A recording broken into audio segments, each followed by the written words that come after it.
Welcome to the Human Capital Innovations Podcast, your go-to source for personal, professional, and organizational growth and development.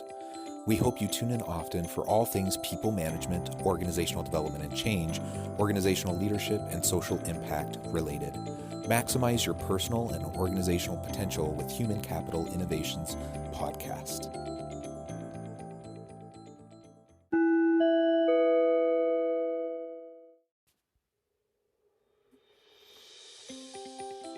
Welcome to the Human Capital Innovations Podcast. In this Inspiring TED Talks HCI podcast episode, I explore David Logan's famous 2009 TED Talk, Tribal Leadership.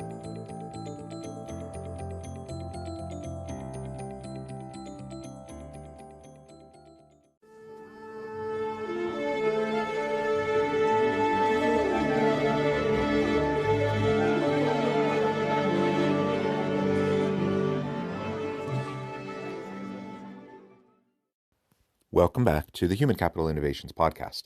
It's great to be with you again today for this Inspiring TED Talks HCI podcast episode, where I explored David Logan's famous 2009 TED Talk, Tribal Leadership.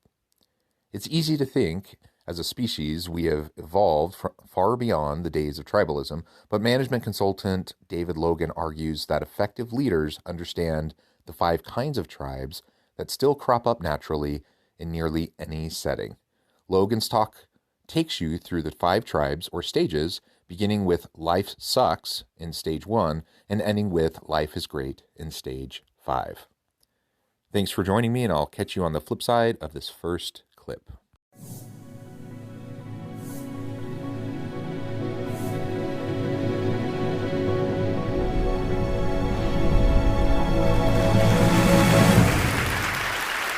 What we're really here to talk about is the how. Okay, so how exactly do we create this world-shattering, if you will, innovation? Now, I want to tell you a quick story. We'll go back a little more than a year. In fact, the date, I'm curious to know if any of you know what happened on this momentous date. It was February 3rd, 2008. Anyone remember what happened February 3rd, 2008? Super Bowl. I heard it over here. It was the date of the Super Bowl.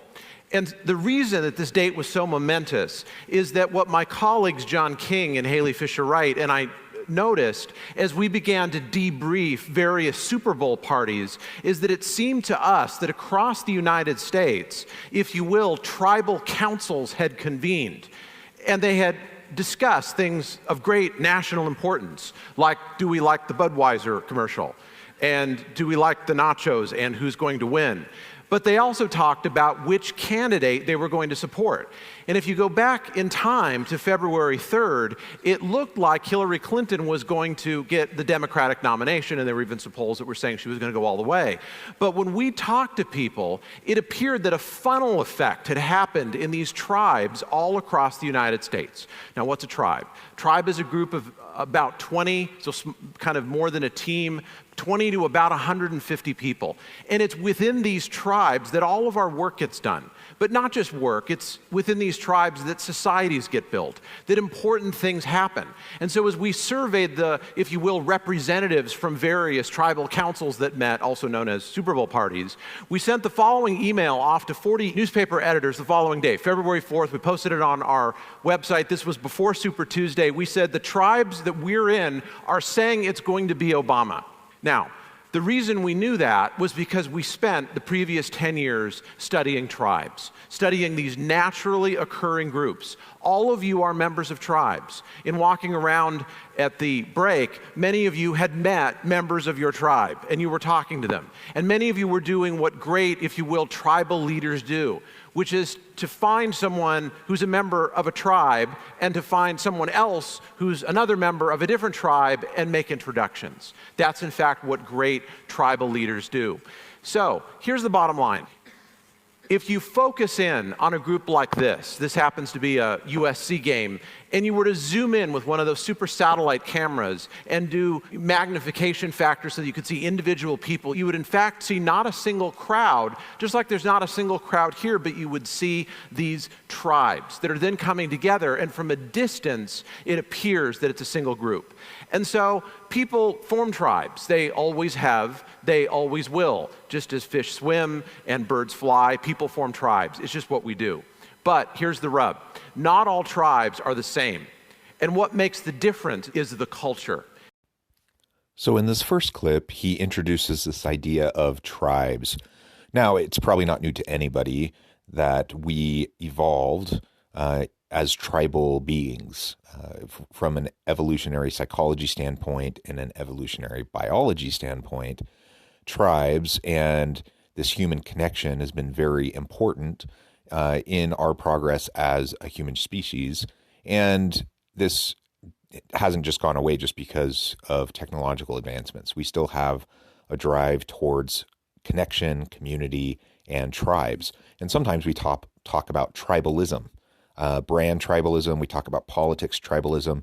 The reality is those are just a couple examples of the vast array of types of tribes that we might find ourselves in. And so he's starting to explore and lay out this idea that simply we all find ourselves in tribes. And he talks about the 2008 Super Bowl. I happened to know exactly what was going on that day when he mentioned the date because February 3rd happens to be my birthday. And I remember specifically 2008 because the Super Bowl fell on my birthday and because we had a huge snowstorm where I lived.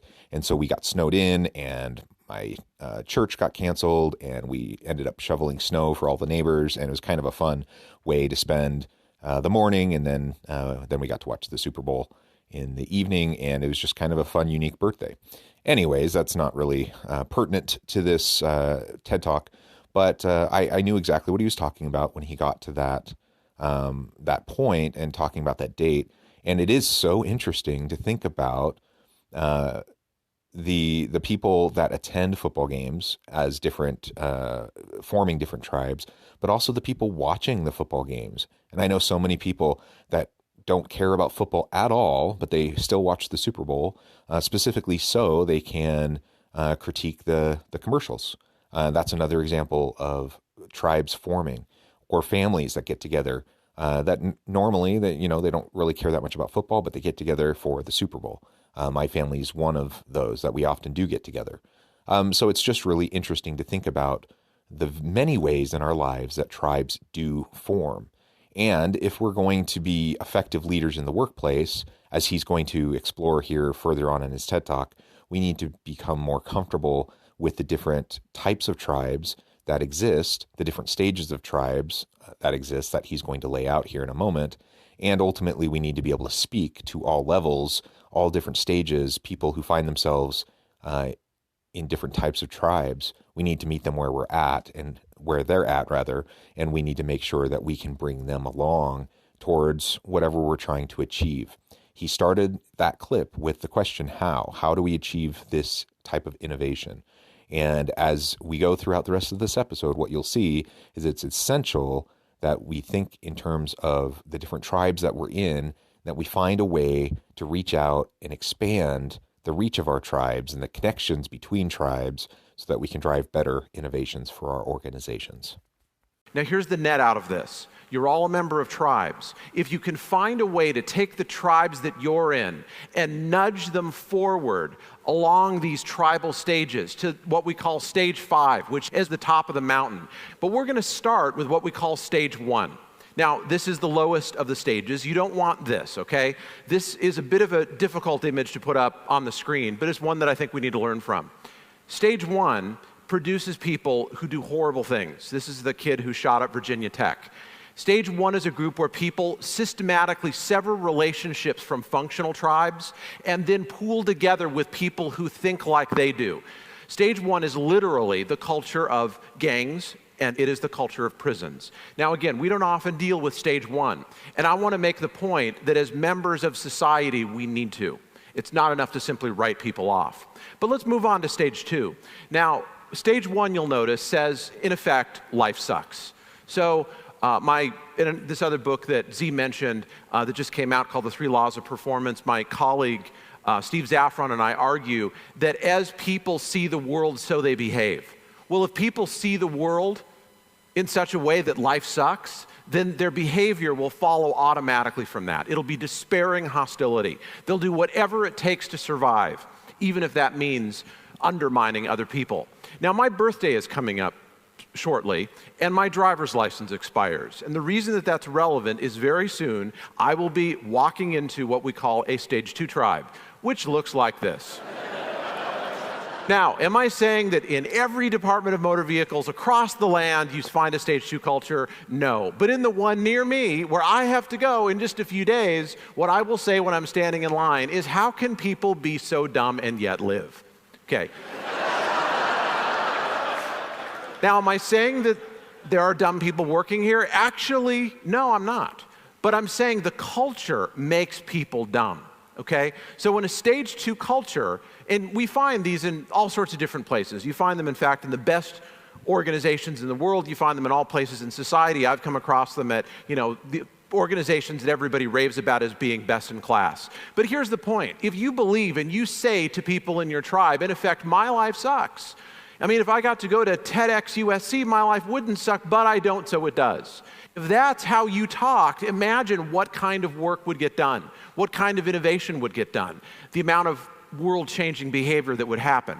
In fact, it would be basically nil. So in this clip, he lays out the first 2 types of tribes, or the first 2 stages. At the lowest stage, stage 1, this is the my life sucks stage. People get together with like-minded, miserable individuals, and ultimately they just commiserate. And he argues that this is the type of culture that you see in gangs, in prisons. Not being an expert in this research around tribes, I can't really speak to that characterization.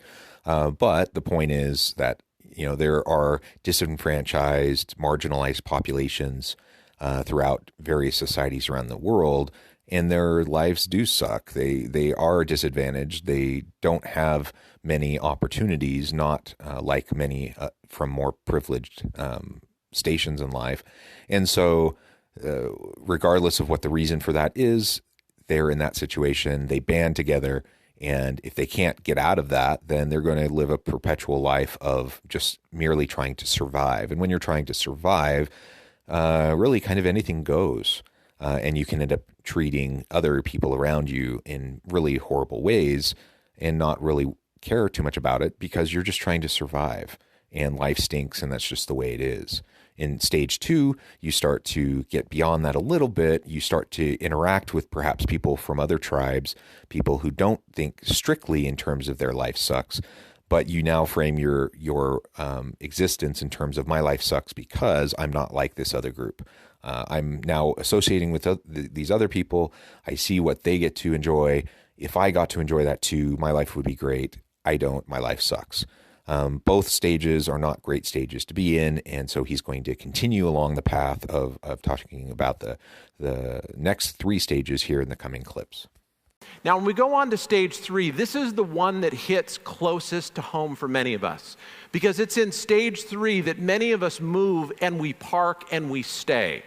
Stage 3 says, I'm great, and you're not. I'm great, and you're not. Now imagine having a whole room of people saying, in effect, I'm great and you're not, or I'm going to find some way to compete with you and come out on top as a result of that. A whole group of people communicating that way, talking that way. I know this sounds like a joke, 3 doctors walk in a bar, but in this case, 3 doctors walk in an elevator, happen to be in the elevator collecting data for this book, and one doctor said to the others, did you see my article in the New England Journal of Medicine?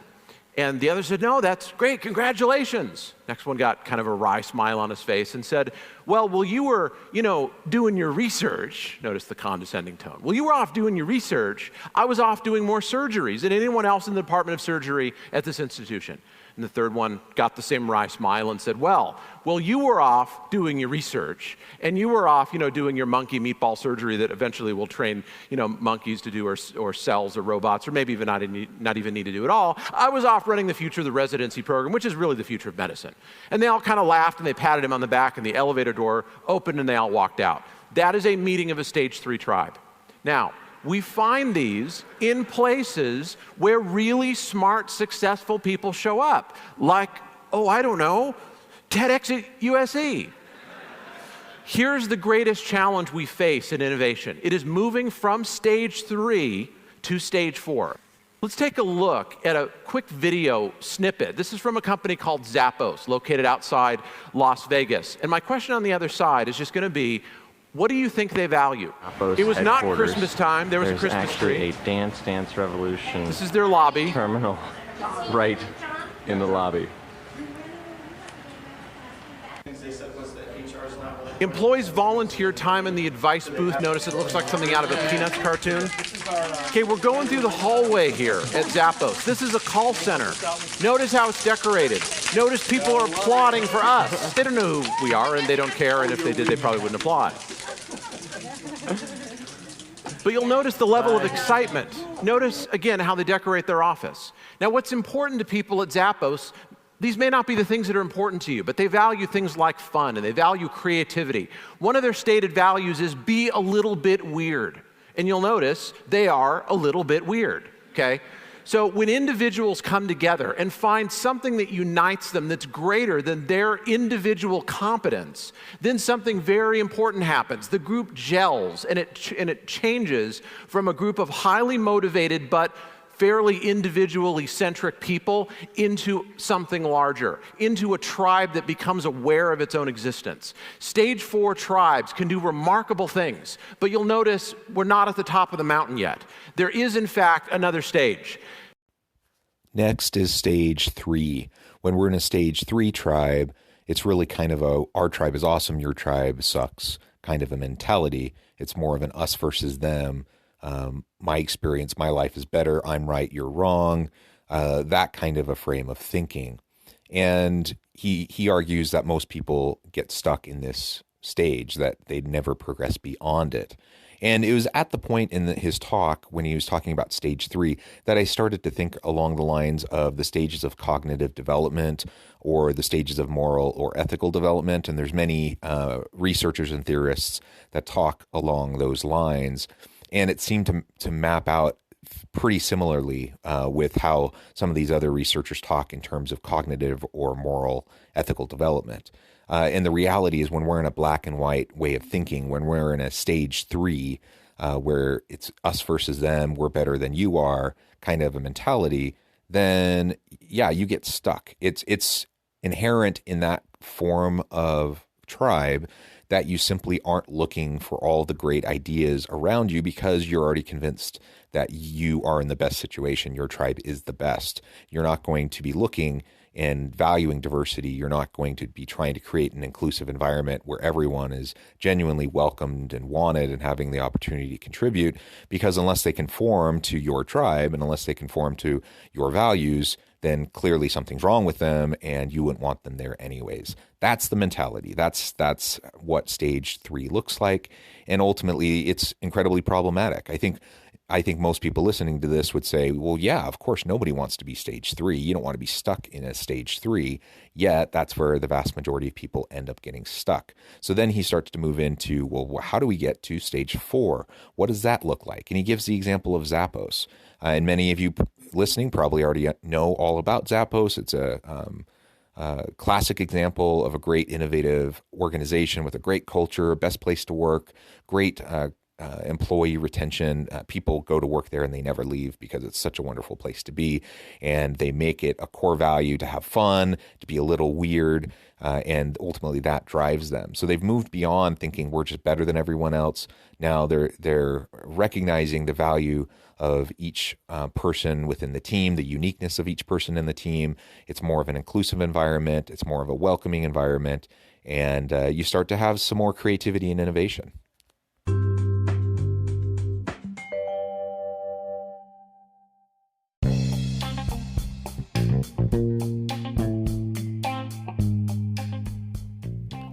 I'm excited to announce the publication of my new book from HCI Press, The Alchemy of Truly Remarkable Leadership: Ordinary, Everyday Actions that Produce Extraordinary Results. Consider how the nature of work has shifted over the past 50 years. With increased globalization, rapid technological advancement, and the shift in economic composition, the average job of today looks very different than the average job of 50 years ago. What will the jobs and organizations of tomorrow look like? Moreover, what does this all mean for organizational leaders? What are the core competencies and capabilities of organizations and their leadership that are prepared for continued disruption and geopolitical and socioeconomic shifts? Regardless of what the future holds, increasingly, leaders need to be socially minded, data-driven, decisive, champions of talent, and disruptors of the traditional notions of leadership, teams, organizations, and work. The alchemy of truly remarkable leadership will help you to explore your own leadership competencies and capabilities and consider ways to apply and implement them into your workplace and personal life.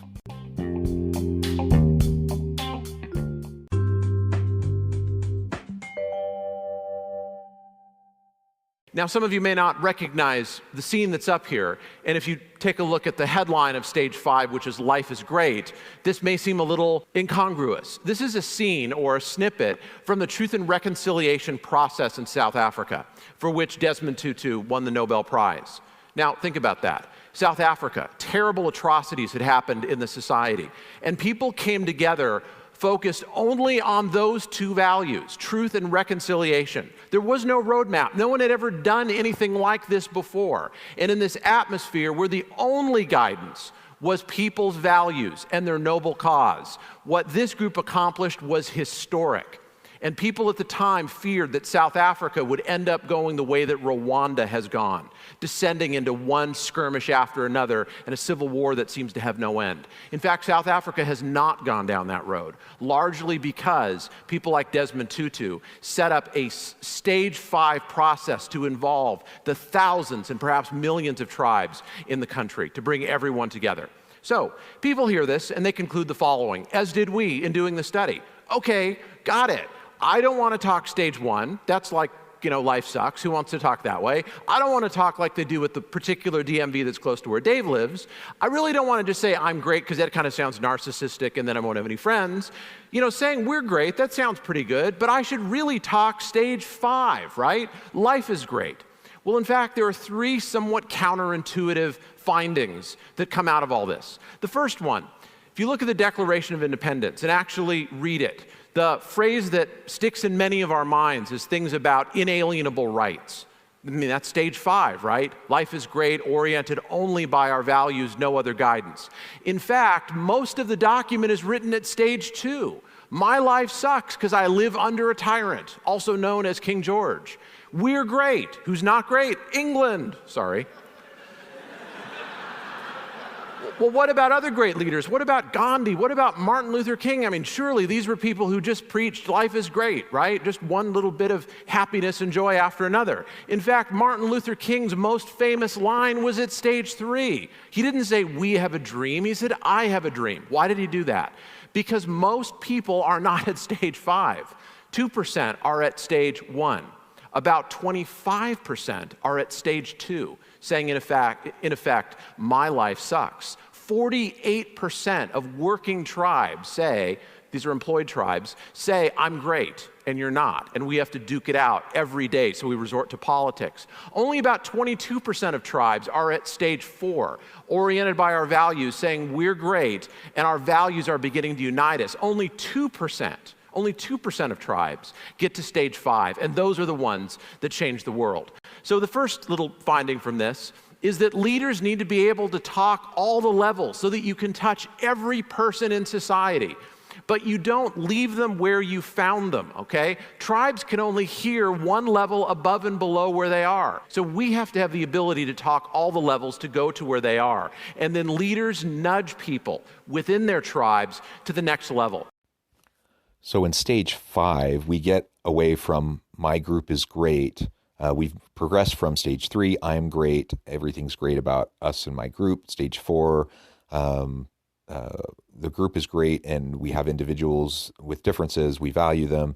Now Stage 5, life is great. And you have more overarching values that really drive the discussion. And the idea in Stage 5 is you don't really worry about groups. You don't really worry about how people interact. You just look for the positive. You kind of transcend the garbage. That's how I understand this idea of stage 5. And again, in terms of cognitive and moral development, a stage 5 maps fairly well with what he's describing in terms of a stage 5 tribe. And it's kind of a transcendent kind of a stage. And ultimately, is that what we're trying to reach for? He gives the example of Desmond Tutu in South Africa. And that is a great example, trying to get outside of this tribalism, trying to help people connect, trying to help people have conversations where they can truly reach for something greater and improve the experience of everyone. So everyone can authentically have an experience where life is great. They live a life of dignity and respect. But then he makes a very, very important point that if you get to a stage 5 and you think, yeah, life is great, and I don't want to have to talk about stage 1, 2, 3, 4. I'm just going to live this transcendent life. That doesn't actually drive any change or improvement in the human condition. And so leaders need to learn how to speak the language of all of the different stages.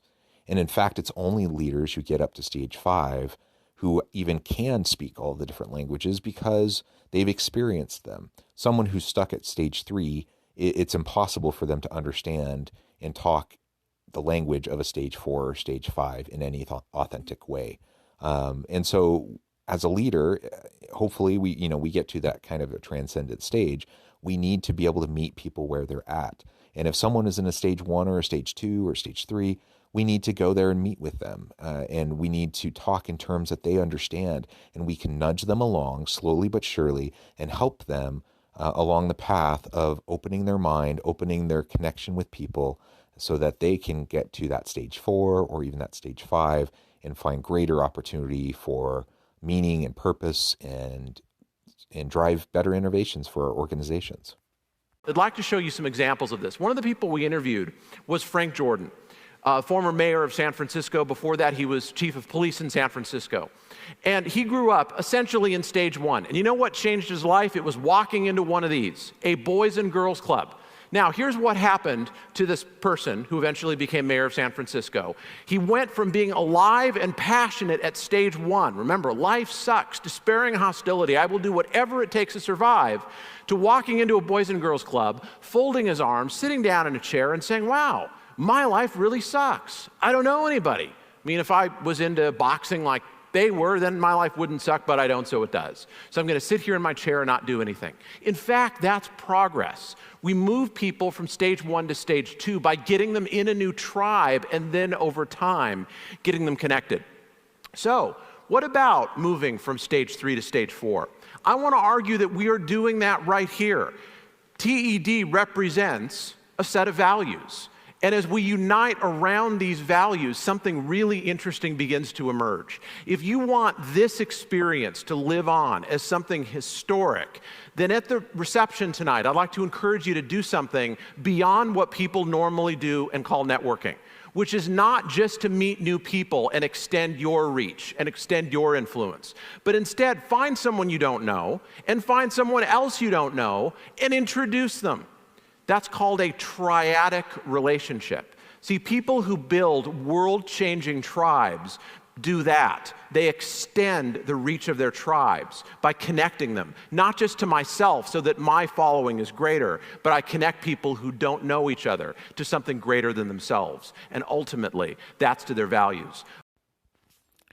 These are some good examples that he provides. So after laying out these stages, being able to think in terms of these examples and the different stages people are at and how we can meet them where they're at and help nudge them along and help them to grow and develop. And I like the story of the young man from stage 1 who's in a really tough situation. He walks into that boys and girls club and he starts to move to stage 2, and he's still kind of surly and grumpy and just sitting there and pouting and like, my life would be better if I could do this, if I could be like these other people. And many of us would look at that and we would say, oh my gosh, what is your problem?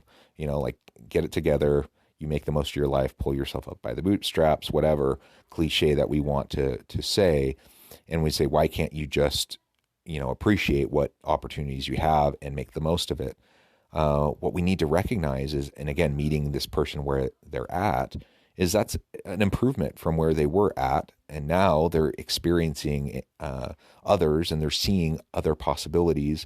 And that puts them in a position where they can then move maybe from stage 2 to stage 3 and actually join some of these other groups and actually start to better their lives through involvement in other proactive endeavors in their life. And so is it bad to be stage 3? No, not at all. In fact, being a stage 3 is going to be a lot better than being a stage 1 or 2. Do we want to be stuck at a stage 3 forever? No. And so again, as a leader, we need to speak the language of people at different levels, meet them where they're at, and then we can help them along. And ultimately, as we establish our teams within our organization, we establish our culture, we can really think carefully about these elements and not only the types of people we like to attract to the organization, getting the right people on the bus and the right seats with good fit so that we have a cohesive team, but recognizing even then we're going to have people at different stages. And the fact that, people aren't a monolith and their lives aren't a monolith. And so, just because one aspect of my life might be at a 3, another aspect of my life and the way my thinking works might be at a 2, and so forth. So different pieces of ourselves might resonate with these different types of stages, and we all belong to many different tribes. And so we might be part of a tribe that's a stage 1 tribe. We might be as part of another tribe that's a stage 2 or stage 3.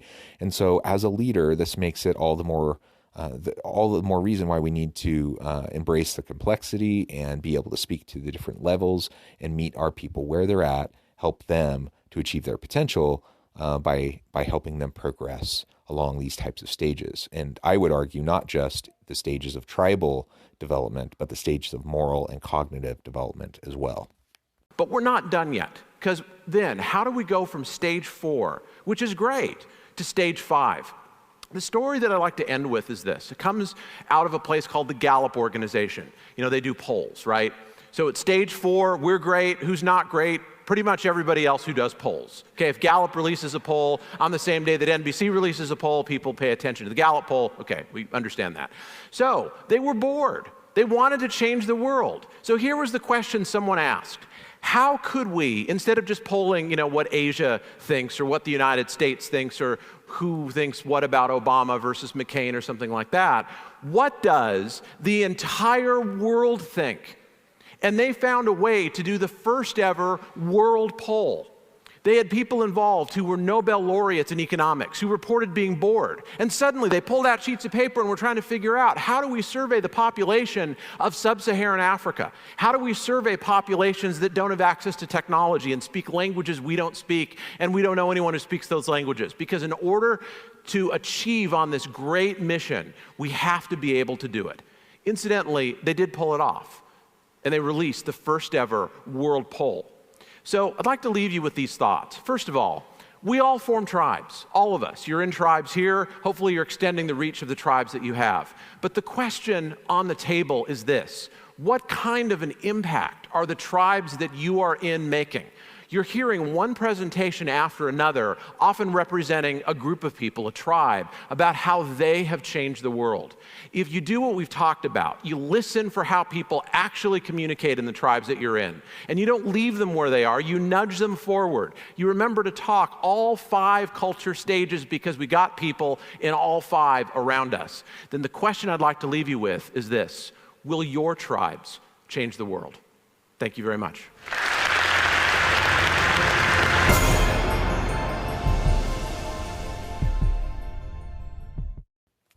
Ultimately, the goal is to progress to a stage 5 as individuals, as tribes, that we can all, more or less, to use the term transcend, that we can get to that top of the mountain place where we aren't so worried about all the petty little things and the differences, and we're not wasting time and energy on us versus them thinking and trying to prove that we're better than other people. None of that matters anymore once you get to stage 5, and you're simply embracing the good that is out there, and the framing of the world that life is great and that we can make it even better. That's where the real change happens. That's where the greatness in society and the great leaders happen. But even as we think about those who are the most transformational leaders throughout the history of the world, they learned how to, and necessarily they spoke to people at all levels. He gave examples throughout the TED Talk of this. He gave the example of the the Declaration of Independence, rather. He gave the example of Martin Luther King. These are examples where, yes, there is example of stage 5 in what they say, but there's also examples of other stages.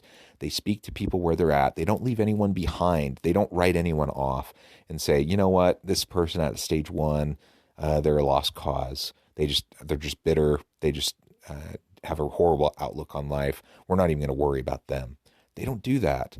And rather, they try to build bridges. They try to reach out and expand the network of their tribe to encompass these other tribes and bring everyone along and nudge people towards that top of the mountain experience, towards that transcendence. And I truly believe this is what great leaders can do within their organizations as well. Great leaders can drive this type of potential in their people. They can create a healthy culture, a healthy tribe at work. You don't need to devolve down into petty tactics of us versus them dialogue and divisiveness. And, so much of what we see, for example, in politics nowadays is so polarized. It's not productive. And we end up wasting all of our time and energy on things that don't matter. So I really appreciate his insights during this TED Talk. I appreciate you being with me today as I've explored this and really thought through it for myself and how it applies to my life. And I would encourage you to do the same. Think about how some of these elements apply to your life. Think about how you can utilize this knowledge and these insights in order to improve your own leadership capabilities, that you can better lead those you encounter in the various walks of life, in the different tribes in which you encounter and live. As always, thank you for joining me for this episode of the Human Capital Innovations Podcast. I hope you stay healthy and safe, that you can find meaning and purpose at work each and every day, and I hope you have a great week.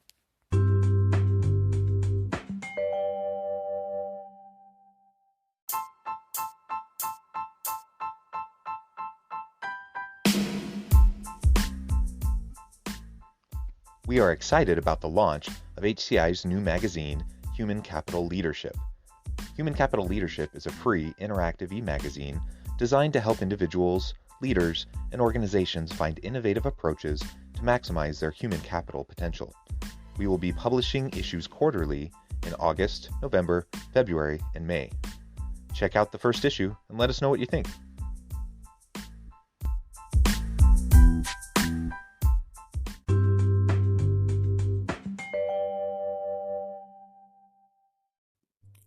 Thanks again for joining us for this episode of the Human Capital Innovations Podcast. I hope you stay healthy and safe and that you have a great week.